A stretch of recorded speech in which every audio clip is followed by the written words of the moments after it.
Monsieur le Président. Je sais qu'elle est très Monsieur le convoitée. Président, Monsieur le Ministre, chers collègues, je crois qu'au terme de ce débat, beaucoup de choses ont été dites à cette tribune.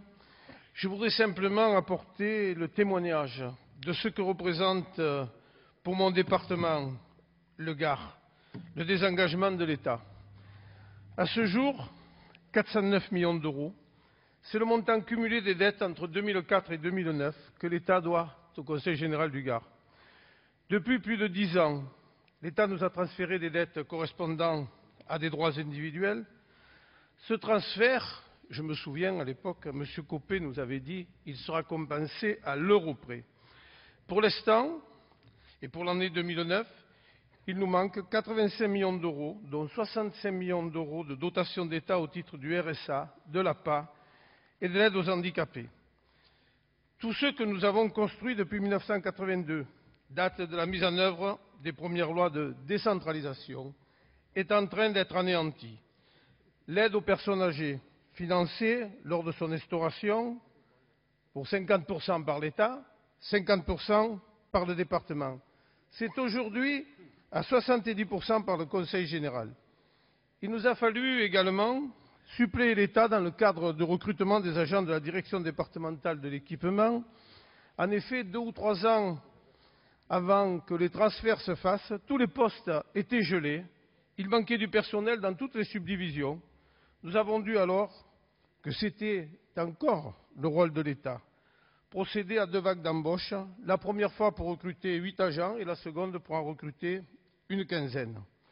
À ce triste constat, vous ajoutez les effets de la crise immobilière qui, pour nous, comme pour beaucoup de départements, sont catastrophiques.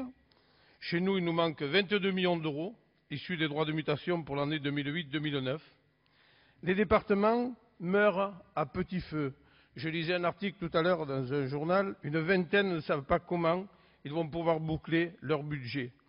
Une mort lente et douloureuse.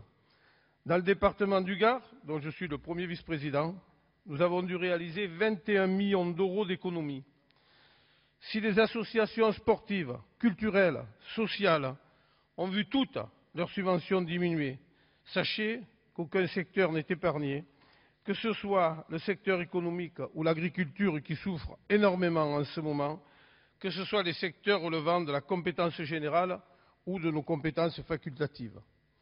Je dirais malgré tout, malgré cette volonté d'asphyxier les départements, et grâce à une maîtrise des dépenses de fonctionnement et au maintien du taux élevé de nos investissements, nous conservons notre volonté de rendre le meilleur service au public, aux Gardoises et aux Gardois.